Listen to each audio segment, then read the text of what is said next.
1 minute 30.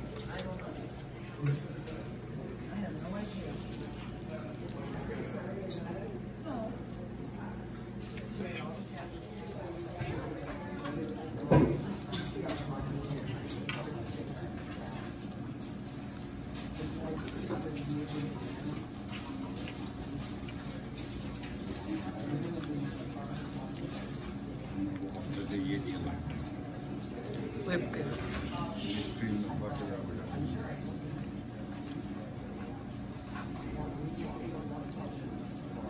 You okay?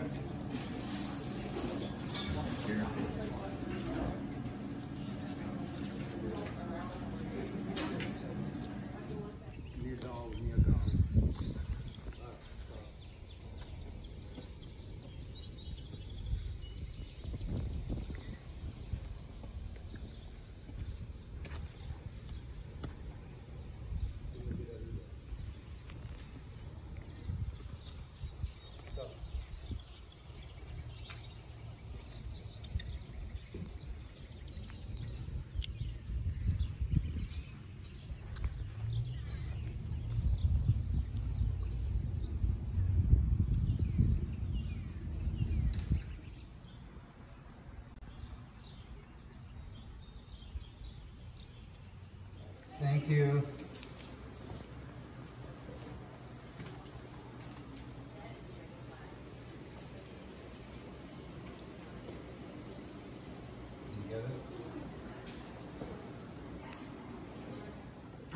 Oh. How many have you made? Collector.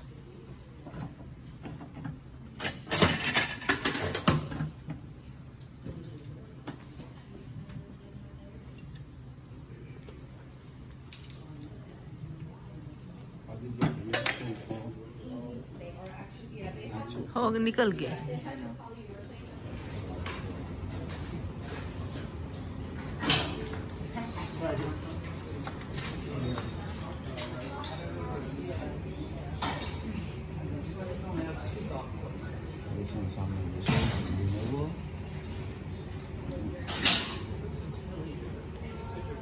Tour guide this morning, and this year my name is Eddie.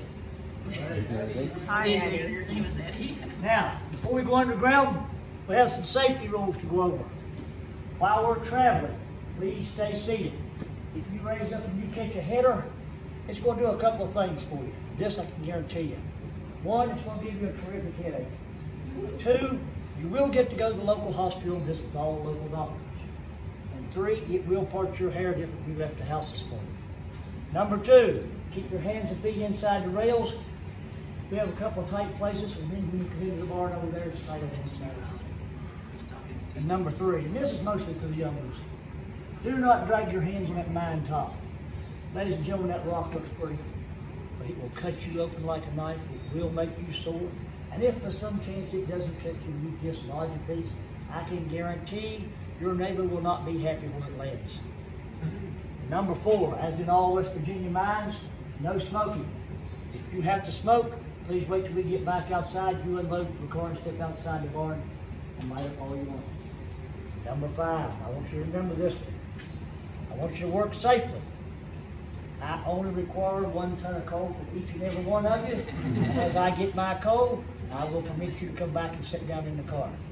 Now, ladies and gentlemen, this mine's opened 1890, it closed in 1910. That was before electricity came into West Virginia and went underground. What I show you the first part of this trip is how they took the coal out from under the mountain before electricity came. Now, have any of you been through the coal camp yet? I don't believe. The only way you can go when we come out, we'll be in that one over there. Look at that yellow sign when you come out and go over to the sidewalk, turn up the hill. If you turn back left-handed, it will start you to school and then the superintendent's house. And ladies, I do suggest you see the superintendent's house. As you come down, you have the single man standing on the left, the 3-room miner's house on the right, and we're in the back of the church. We still use the church from time to time. Come through and out and down the steps. The bottom of the steps, if you'll turn left and go to the bottom of the hill, we have a children's museum down there. It's good for adults to go through also. And behind that is Log Homestead. If you haven't gone upstairs where you've got your tickets, there's a coal museum there. If you don't want to walk up the steps, take the elevator. It's 8 out of the ground. Now, let's go see if y'all can teach me something.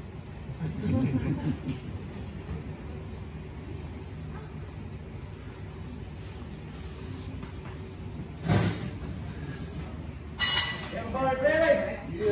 Yeah.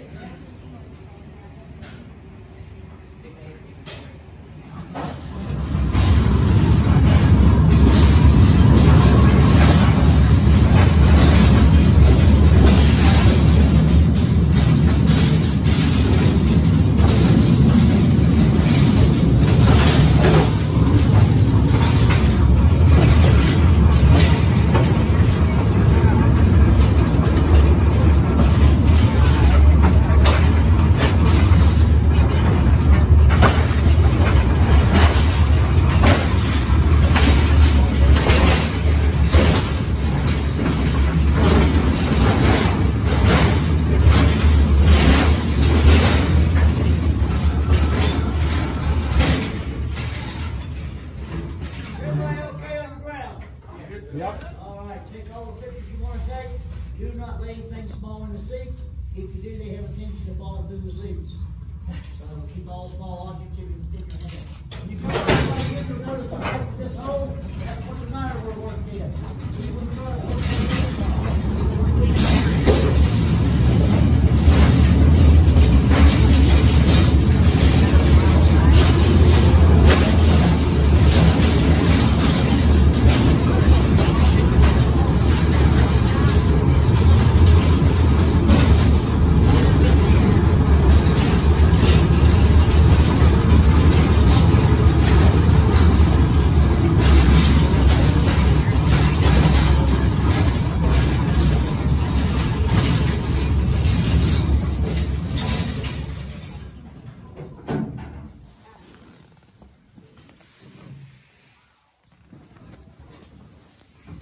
Ladies and gentlemen, 1890 when this mine's opened, it was owned by the Phillips family from here in Beckley. Supposedly, they were digging a post hole and they found coal. This is the Sewell Senior coal. It's classified as soft bituminous coal. On this side over here, where you see the black and the gray come together, that's 18 inches. On this side over here, right there where my light is, that's 36. And that side over there is about 32, maybe a little more than that, maybe 28. Now, when you go to work every day, you got to have a few objects. First thing you need is a shovel. You need a saw. You need a pick. You need an axe. You need a way of checking your air. You need a way to see. And of course, if you need carbide oil, you need to buy that too. You can all get this from my company store. Now this is one of the first miner's lamps. It's called a teapot. It holds coal oil. It has a wick. It's an open flame lamp. In today's mines, it's highly illegal. It was the main tool of the fire boss. The fire boss, back then as well as today, is the first man in the mines, and nobody comes in until he comes out and certifies that the mine is safe. Now when he goes through, he checks the top, he checks the air, he checks the timbers, he'll check the ribs. He does a general check of the mine all over. But he's going to be looking for a couple other things you can't see. Excuse me, I have allergies. They're killing me. He's looking for methane. Methane's a gas. Lighter than air, it rises to the top, and as it gets more, it builds and comes down. 5% methane, add a sprinkle of oxygen, and an open flame, and you now have a violent explosion. The next thing he's looking for is black damp. Black damp is the coal miner's way of saying oxygen deficient air. Heavier than air with oxygen in it, it will fall to the floor and it will build up. At 12% oxygen deficit, you'll pass out, and below that, death will occur. Now, when this fire boss comes through, he usually has two legs. One's on his head, he'll have another one, he'll have a stick in. And he'll hold her out there and he'll go across the top. Now, he's checking for that methane. Little pockets of methane, he will burn off. That's the reason they call him the fire boss. Also, when he's outside the mines, you can look at him, he has no eyebrows and no eyelashes.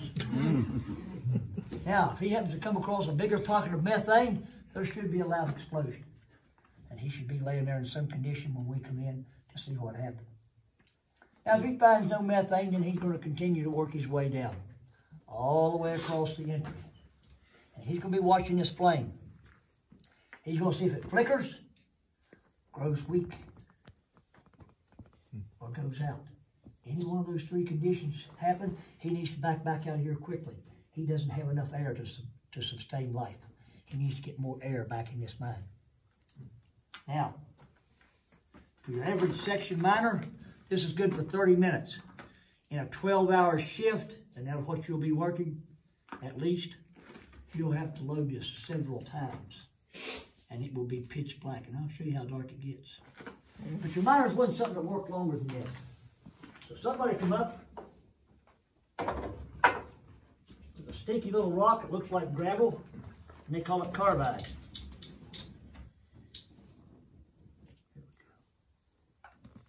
I have any chemists in here? What do I get when I add water and carbide?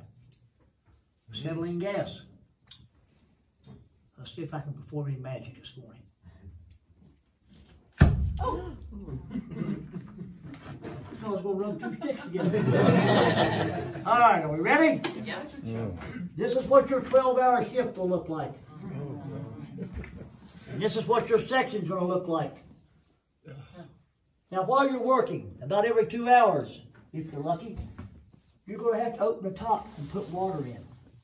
You'll have to unscrew the bottom, dump the old carbide out, because see, after so long, it turns to powder. And put new granulated carbide in. And this is what it's going to look like.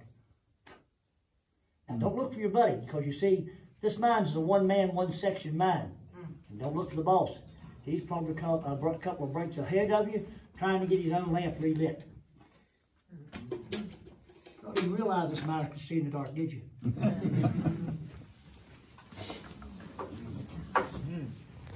Just keep mining coal. But if you happen to look over and notice, he's laying on his back and his little feet are stuck up in the air, he's dead. And if you don't start moving to fresh air, you're going to be laying right beside him, be just as dead as he is, only your little feet aren't going to be stuck up in the air. Oh yes, and should Black Dent get your bird, and it doesn't get you, before you come back to work, you come by my store and buy a new one. We keep an ample supply of them. Now, you come to work for my company, and we're a people company. We ask a couple of favors of you. One, you will give me at least a 12-hour shift. Two, during that 12 hours, you'll give me 10 of these 1-ton cars of clean coal. 10. And I will give you 20 cents a car. Now, if you don't have your quota of 10 tons very many days in a row, you won't have a job. And the day you lose your job, you lose your house. And oh yes, you will be out bright and early the next morning, you and your family, because I'll have a crew there to set you out. Now, all miners, today as well as back then, have a check number. And no two miners will have the same number. Where I work, depending on where we turn, how we turn the tag. That way the company could walk in should there be an accident in the mines, and they can look, and at a glance, they can tell whether I'm outside and safe, or if I'm one of them underground. No miners didn't do that. They loaded their car, tagged their car, and pushed their car out here by hand for the crew to come through with the bigger animals to haul it outside.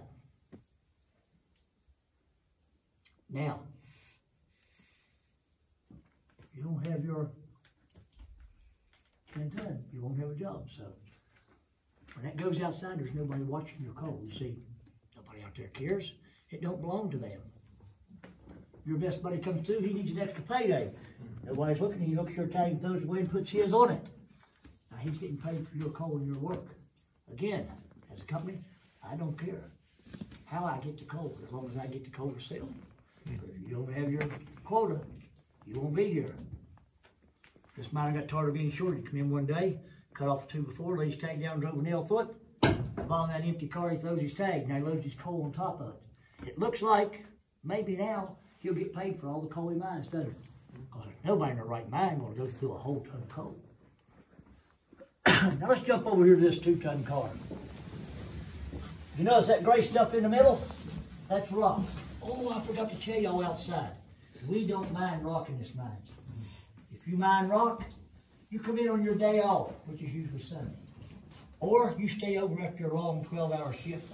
You load all the rock that you've mined for that day. You take it outside, or you have it taken outside, and you unload it. Now, we do not pay you for that. That's work that has to be done, and you will do it.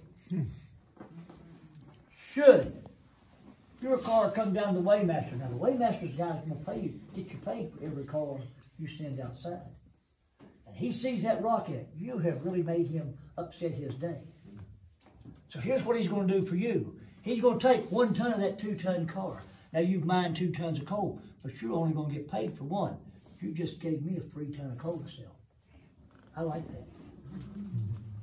But you see, really, I don't worry about that rock as a company. Why? Because I've got 5 to 8-year-old kids outside in a dusty little building picking that rock out of that coal, making me clean coal to sell. At 8 to 12, you can come underground, scale a top, set timbers, shovel loose coal, drive a team of horses. At 12 years old, you can come underground with your dad, and in that 18-inch seam of coal right there, he can train you to be a coal miner. Now, we do not pay you to be trained. But we are a good enough company, and we like your dad so well, we're going to let him claim the coal that you help him mine. See, I told you I'm a sweetheart. Now,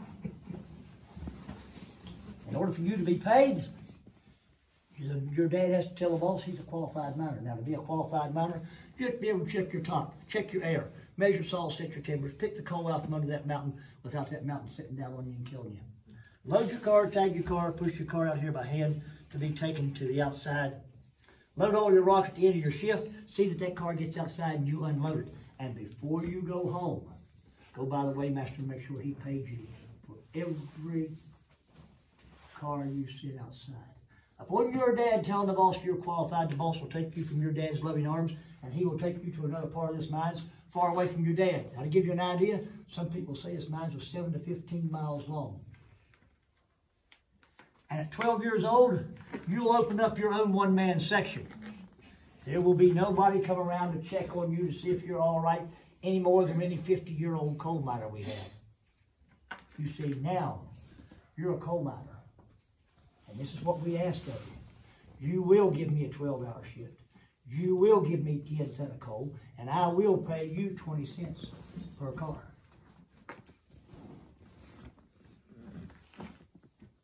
Now, ladies and gentlemen, years ago, a lot of these old miners never seen a payday.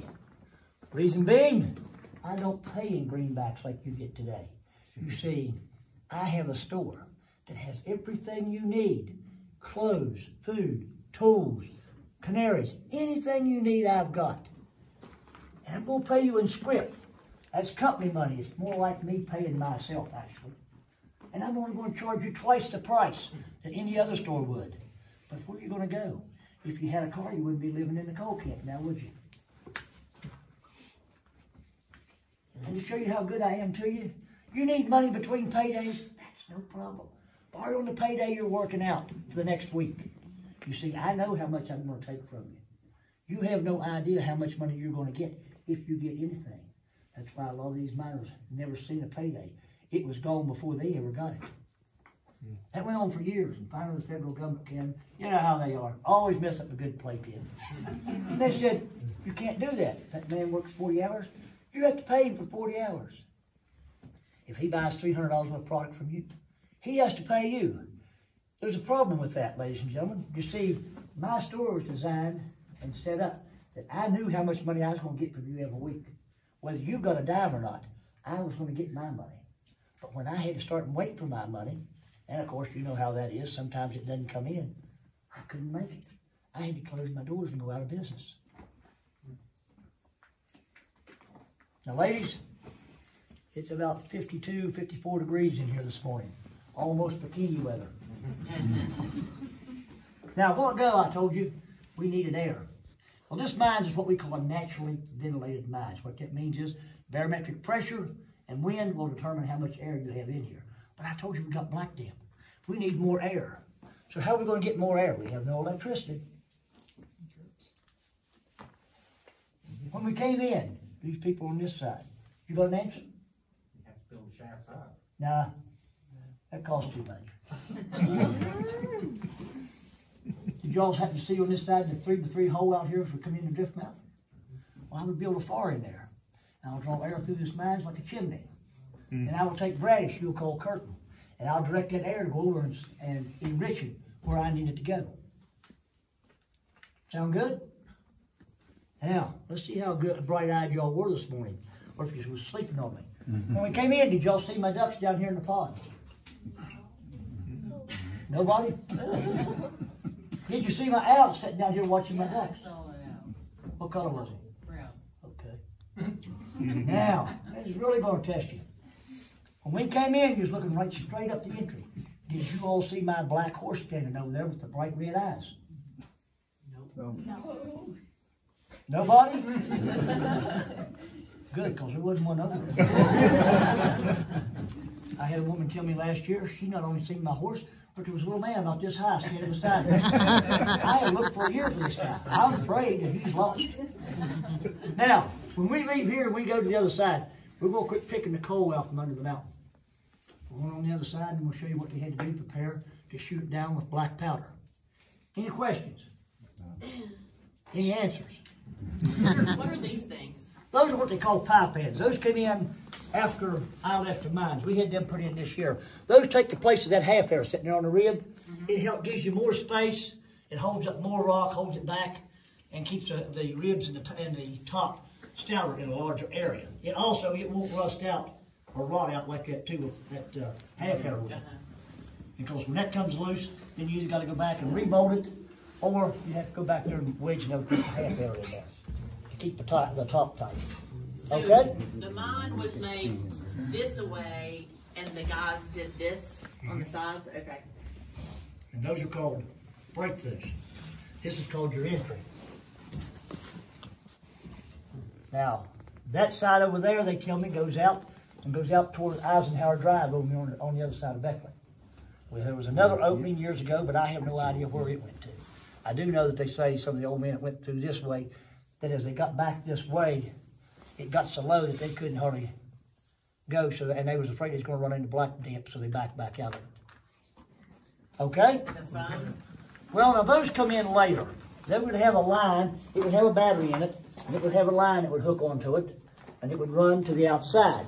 And anybody else that had a section that could tie into it, and they could talk to the outside or any other section in the mines. So it a was for, walkie-talkie, basically. do what? A walkie-talkie, basically. Well, yeah, I guess.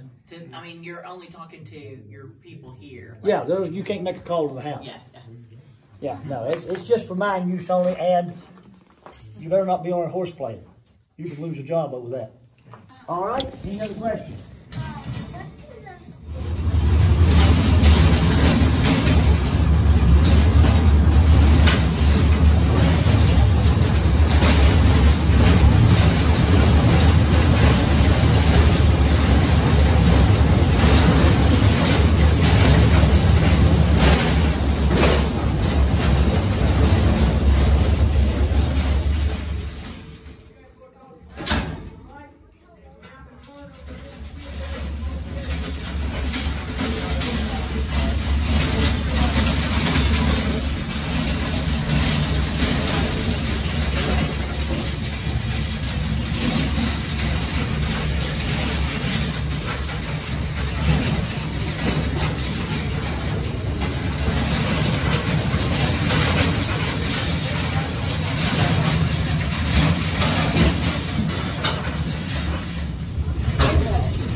Check your top.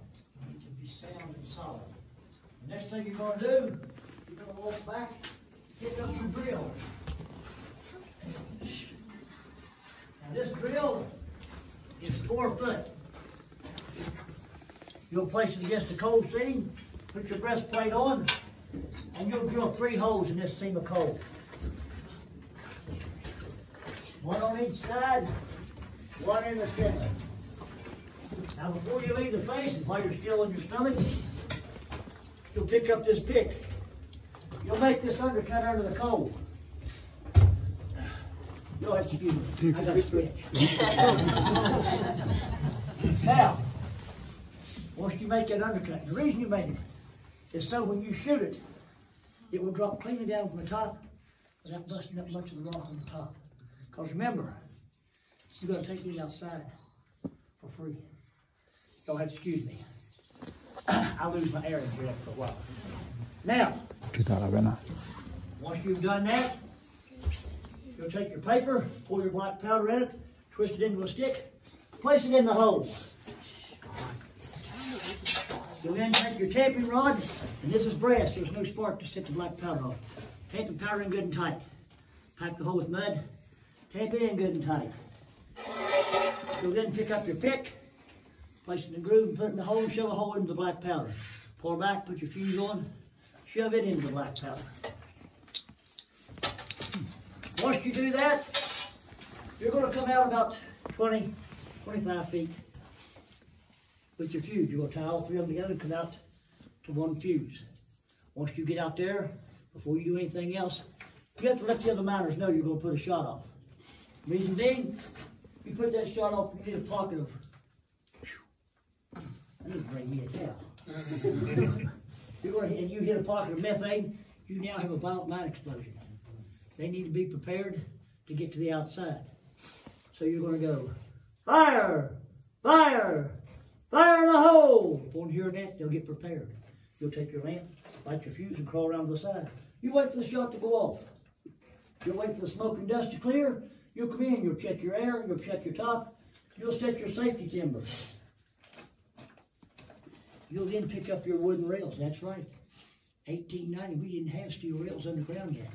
You'll lay your wooden rails down, shove your 1-ton car up into here, and while laying on your stomach, you will pick up this automatic loading machine called a number 4 coal shovel, and you will load that 1-ton car full.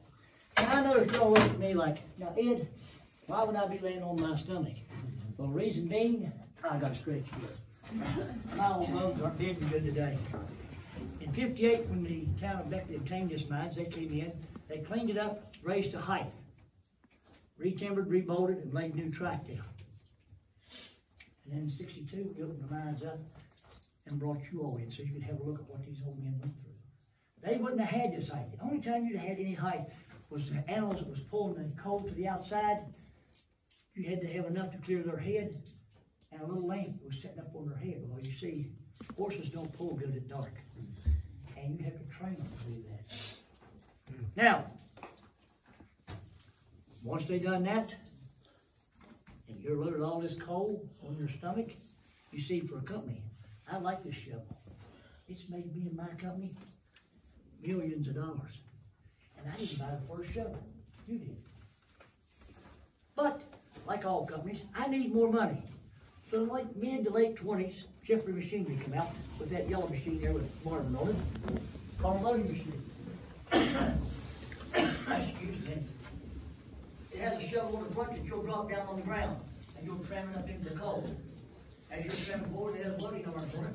It looks like a little hand. You'll turn them on, and as you tram forward, you'll pull that coal in like this. It has a trough that goes back through the center that has a chain in there. And it has flights, it's flat pieces of metal on each side. And it will draw that coal all the way back to the back and dump it into a car waiting to haul to a elevator to the outside. There it is. You keep the coal on the ground floor, you'll make me rich. I'm sure you how good I am. I'm going to share the wealth with you. You see, I've been paying you $2 a day. Well, I bought the equipment, and I taught you to run it. So here's what I'm going to do. I'm going to give you 50 cents a day raise. Now you're 2.5. See how sweet I am? Now, in 1962, Bill Drumheller from here in Beckley invented the first coal scoop.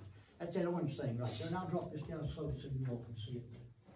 He bought a truck, took it home to his garage, took it apart, took the rear end and transmission out of it, built that orange metal frame around it. He used electric motors and hydraulic cylinders. Today, we use them to clean the sections, to supply the sections, to rock dust the sections. I have hauled coal off the sections. I've hauled men in and out of the mines in them. The ones I run the bucket on was probably almost as long as that scoop is. Problem was, when that guy built that, he didn't get a patent for that. He and his family lost millions upon millions of dollars.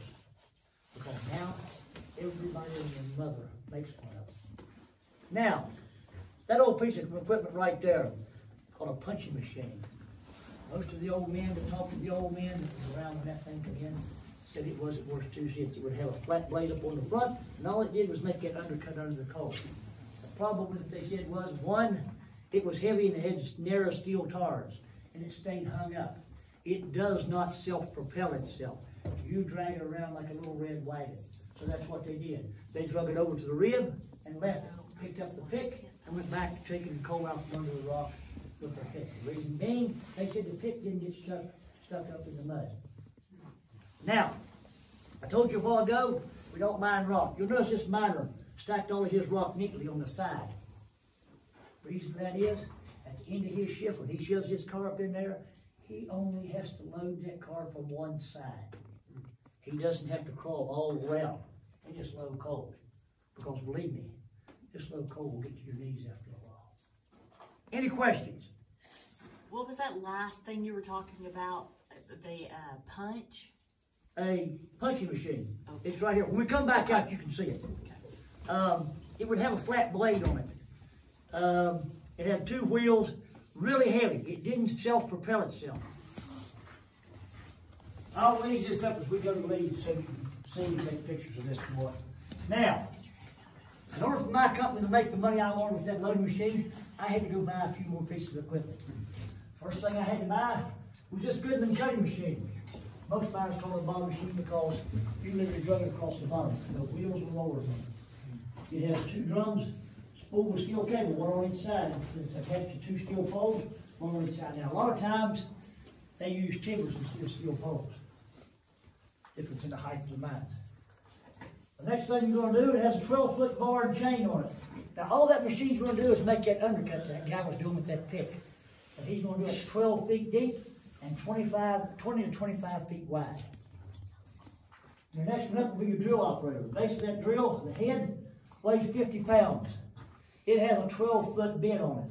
He's going to drill 1 hole, 3 times deeper than that man did up there by hand in a tenth of the time. Your next one's your shot bar, and that's usually your drill operator. He's going to cut it, drill it, shot it, in comes the loading machine, loads it out. 30 minutes from the time they start to the time he finishes, and he's going into another cut to load out. You see why the company liked it? Time has now become money. The less time it takes you to mine my coal, the more money I make. Now, when I went in, they'd already started roof bolting. This is a Long Aerodox roof bolter. This is your bolt steel. Excuse me. It has a bit with carbide blades. You turn the machine on, drop it down in there. Now, this machine runs off electricity, and it has hydraulic motors. You'll raise the head up, set the bed up there, and drill up through the rock. Upon doing that, you will then pick up this little tube of glue and hardener, and you'll place it up in the hole. Directly behind that, and before it falls out on you, you'll stick this little roof bolt with all these little rims on it, and you'll shove it all the way up to the top. Now you'll bust that stick open. You'll spin it for 15 seconds, and it's all mixed up. You'll hold it up good and tight against the top for another 10 to 15 seconds, and it's all glued in now. Everything over your head are glue bolts. Now, rock dust. Rock dust is pulverized limestone. This is a rock dust machine. You would dump your rock dust into the hopper. That's an electric motor, and it has a blower on it, usually with a long hose. Now, rock dust does a couple of things for this mines. When you first spray it on this black, dirty old mines, it makes it so pretty and snowball white. It kind of reminds you of white Christmas. There's about 6 inches of snow. And let me tell you, when that rock dust gets wet, it's a bear to run in. Now, while you're drilling and cutting into that coal, you throw down powder fine shards of coal dust. They ignite very easily and very quickly. You get a pocket of methane, you have a spark, you're down on a mine explosion. It will kick that loose, dry dust up and ignite it. A big enough explosion and enough dust on the ground, and this entry right here will look like a rifle barrel. It will wrap you around the timber. It will bust every bone in your body, and it will bake you like a potato in a matter of seconds. You won't have to worry about labor. It'll be over with in a matter of seconds. Now, rock dust will not keep the explosion from happening, but it will hold down the coal dust from catching and igniting today. Kettle bottoms, also known as widowmakers. Petrified wood, a tree falls, vegetation covers it. For whatever reason, it turns to a rock. All of them I've ever seen are bell-shaped, narrow towards the top of the ground and wide under here. It will always have a seam, however big it is, comes all the way around. Inside that seam, you'll find mud. Mud acts like a glue. Problem though it is, the glue dries out when oxygen hits it. When those big boys come out, they don't make a noise. They're not like the rest of this top. It'll pop, crack, it'll dribble. And I'll tell you, you better pay attention to them. You'll treat them out like you do a woman. You listen to her very, very religiously. If you don't, you'll get hurt. Come on, it's right underground. Potatoes, cornbread, maybe a slice of ham, maybe a chicken leg or two, or maybe just bologna sandwiches. Gentlemen, if this is empty, I suggest tonight when you come home, that neighbor always has them beautiful roses growing in her yard. You slip over in there and cut off about 6 long stems. And you take them to your wife. When you go in the door, you go flowers first. And you say, honey, I am truly sorry. I don't know what was wrong with me this morning. I don't know why I said to you what I did. I just wasn't thinking. I was just having a bad day. Please forgive me. Because, gentlemen, it doesn't make any difference whether she's wrong or right. She's never wrong. And you're never right. It gets worse than this. If he doesn't take this hint, you get prepared, because tomorrow night when you come home, your house is going to be dark, your pots are going to be cold, and she's going to be gone. You see, this is a coal town. There's a train passes through here every day, and leaving is no problem. Now, this is the coal miner's water, 1/2 to 1 gallon. At the end of your 12-hour shift, you better have water left over, you better have food left over. Reason being, should something happen in this mine and you can't get out, whatever you've got left in this bucket is what you may have to survive on for the next 3 to 5 days. After that, it gets iffy every day that you're still alive. Now, for you youngsters, there will not be no waddle fairies coming through here dropping off bottles of water for you. If you don't take it in, you don't drink it unless you're asked. This guy got tired of people drinking his water while he was working in the face.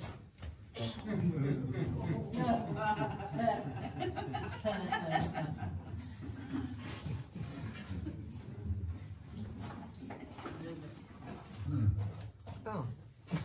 I think he needs to brush his teeth, and I'm not positive.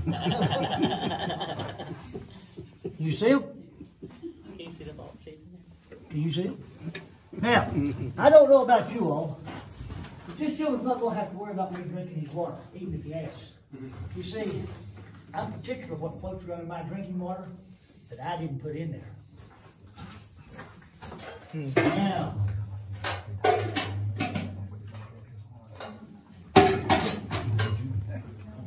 let's go to Willie.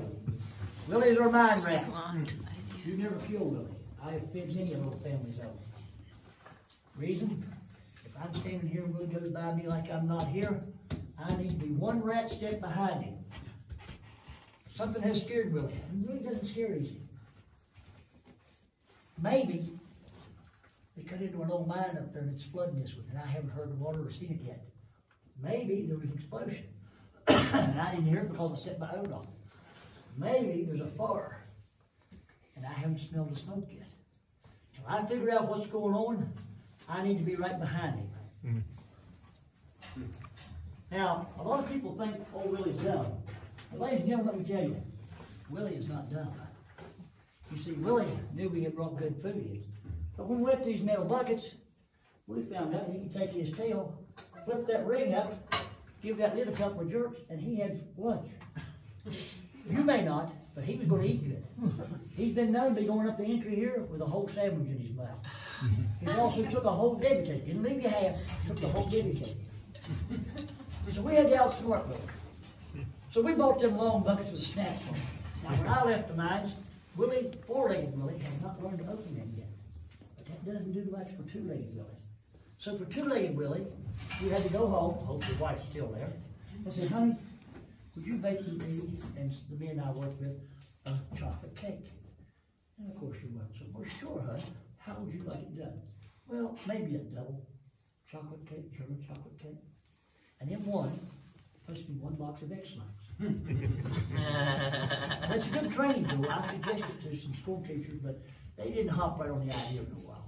I don't know why. But anyway, the reason we did this, I worked for a station, and while we was in the face working, we had food come up missing. Now, I knew Willie couldn't get into mine, because I'd already had snacks. I had lunch with them. So this guy had a wife. She was barefoot and everything. And he went home and he had her make all of us a chocolate cake. She put a box of X-Lax in one. You know we lost our section boss for 2 weeks? When he came back, you know you could open your lunch box. You could have had a steak and all the fixings. There was nothing ever come up missing. He didn't even take food when it was offered to him. You know, trust me. Now, I'll have to say this. These old men working this mines are better men than I am. Ever were. Reason being, I don't like low coal. I would have never worked in this mine. Low coal makes my knees sore, and these roof bolts cuts my back open like a knife. And I learned years ago that, you know, for whatever reason, I can't crawl near as fast as I can stand up and run. I'm what they call a high coal miner. I like 6 foot to 12 foot. After that, I'm not really crazy about it. It gets too high a bit. 12 foot, everything you're doing above, you're standing on a ladder. But I will say this. When I worked, there was times that the top would fall. And I think I got kind of speedy. But I've gone back a couple of times after the fall stopped, and you know, all the rock dust. There was not one footprint. Now, I've thought about it for years. I've come up with a couple of ideas, but none of them makes any sense. One, I think I could have sprouted wings in microseconds and learned to fly. Highly impossible, but I mean, you know. 2, the wind from the fall blew me out the entry. Nah, way too much for that. 3, I was moving my feet so fast that I actually hovered above the rock dust and went out. Whatever happened, the rock is still laying underground, and I'm still upright for the time being. Any questions? How long did you work? Oh, I'm the baby of the bunch. I only worked 15 years underground. But I've done everything from the guy who uses that number 4 shovel to the shift foreman at the end outside. So I've done about everything under there. Now we have coal mining today. They have what they call long walls. And they'll put up a 6 foot belt out from it. And it will literally shear 12 to 1,500 foot of coal off in a matter of minutes. And it'll shear down, and it'll shear back. And they don't put roof bolts up, and they don't set timbers. They have jacks, and they move them in sequence. And what they're doing is letting the top fall behind them. They start in, they'll take a miner, and he'll cut a big square. And then they'll start to mine it to the outside. And then they'll move and take him somewhere else and he'll mine to the outside. So, you know, you get that, it produces a lot of coal. And they even have long walls for low coal. Again, I don't like low coal, and I've never worked on a long wall. I went and applied for a job one time, and the guy asked me if I'd ever pillow it. That's where you make sure you see everything. The coal camp, the museum, the one at the bottom of the hill, the long structures, see everything. Enjoy everything. And I did. Thank you all today. What's the pay scale today? Between $25 and $40 an hour, depending on what you run. But in order for me to get that, they gave up our 8-hour days, most of them, and they're working 6 and 7 days a week. The exact same thing we fought when they had a union to keep from going. So the young people, they gave up what we fought for. But only time we tell what they do. As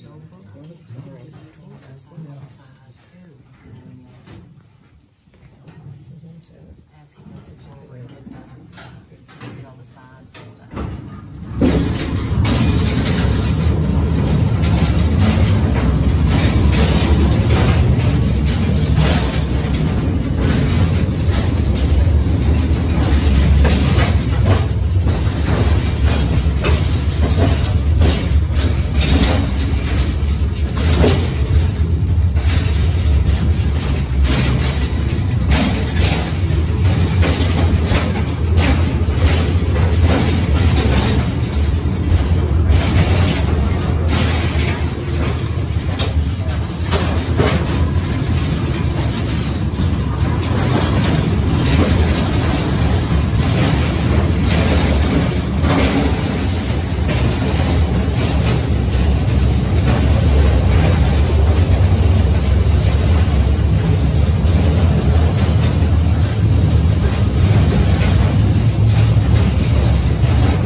저쪽으로 머리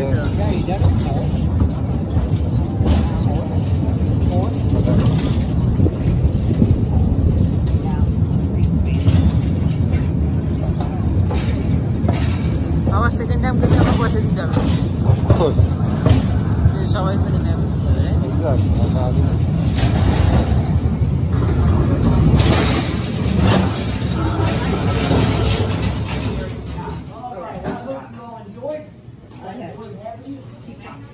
Remember when you go out, go through the door, look at the yellow sign, turn left, go up the sidewalk, turn back left-handed, you'll then go to the school and the superintendent's house.